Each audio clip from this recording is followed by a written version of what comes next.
Albert, just what is one of your takeaways from Sunday? What is something that you're specifically looking for on Sunday, or a storyline to follow? Yeah, I mean, I think there's the obvious, which is like what this means for Patrick Mahomes' legacy potentially if he were to win. That's 3 in 5 years. That's three at 28 years old. And I think, we all sort of had it in our head when Tom won his 7th, even when he won his 5th and his 6th, it's going to be a long time before someone can challenge that. And the number seems so out there. And so that there's a guy that was in the league with him for 6 years that's positioned now to challenge it is pretty wild. So that's the first thing, I think. And then, I had somebody say, and I don't know if I totally buy this, but I did have one scout say, this is David versus Goliath in 2 ways. David versus Goliath at quarterback and David versus Goliath everywhere else. And so it's sort of, a test of different team builds.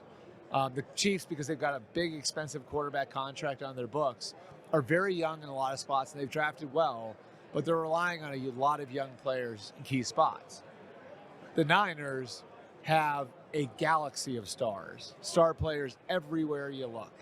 And so it's almost like 2 ways of building your team kind of going up against one another. So that's the other thing. And, you think back to, Super Bowl 54 when these teams played before, and it almost crystallized what Mahomes can be, which is like the ultimate eraser. It's what Brady always was. You remember the Seattle Super Bowl where the Seahawks just pounded them for 2.5 quarters, and somehow he's able to put his foot in the ground and turn them, and off they go and they win the game. And it was the same thing with Mahomes against the Niners. I mean, 3.5 quarters, the Niners controlled that thing. And, if Jimmy Garoppolo gets that ball to Emmanuel Sanders, maybe that game's over. Nick Bosa's the MVP. And, so I think the psychology of this game is going to be really interesting. Like, if the Niners do control the pace for 2.5, 3 quarters, what's in their head if they're up 10 or 14 going into the 4th quarter? I think it's a really interesting dynamic. That would have been interesting, a rookie Nick Bosa winning the Super Bowl MVP. And he would have been. I mean, I think if you watched the first 3 quarters of that game, I mean, and it was, and you could even argue that 3rd and 15 play, right, to Tyreek Hill, like, he was held on that play. You know what I mean? Like, but I'm crazy. But I'm crazy when I say that. Look at that. Yeah. So, Albert, going off of Nick Bosa, it feels for his standards, his play was a little, I guess, lower than expectations. This year, you mean? This year, yeah. And, he got paid all that money, but he really stepped up in the postseason. Yep. 2 sacks against the Lions. That defensive front with Eric Armstead and Javon Hargrave, they got Chase Young.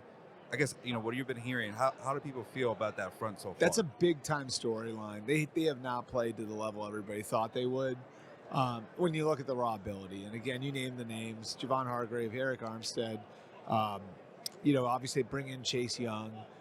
They have, Nick Bosa, who was the reigning defensive player of the year coming into the season. And, you expect that that's going to be like, whatever, the great defensive lines, the 2007 Giants, the great Ravens fronts, like you think it's going to be another one of those. They haven't quite been that. And so that's another interesting thing to watch on Sunday, because the Chiefs have been up and down at tackle. Like, their 2 new tackles, Juwan Taylor, Donovan Smith, are good, but they've had some ups and downs through this year, and Joe Thuney's probably not going to play. So you sort of start to add that up, and that could wind up being one of the more pivotal things one of the more pivotal matchups in the game.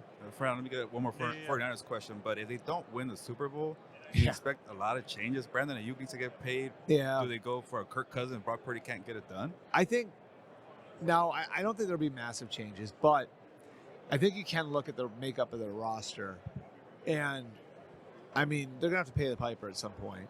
So this is an amazing fact. Every year I do like this roster breakdown of the 4 conference finals, just to kind of examine the way that they're built and how they're put together, maybe the different philosophies and how you do it. And so what I do is I'll categorize homegrown, and then players that were signed in free agency, players that came via trade, players on waivers, all of that. And then last 5 first-round picks and top 5 cap numbers. And the Niners' biggest cap number this year, it's amazing, was $12.5 million.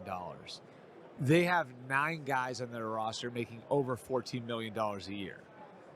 That tells you how they are pushing money into the future. And eventually that catches up with you. So next year, without restructuring, they're going to have a huge cap problem. So is this where they start to offload guys, or do they kick the can down the road another year? I don't think as long as Kyle Shanahan and John Lynch are there, you can talk about windows closing on the whole operation. But I would say it's fair to say that this particular core group of players doesn't have an infinite amount of shots left.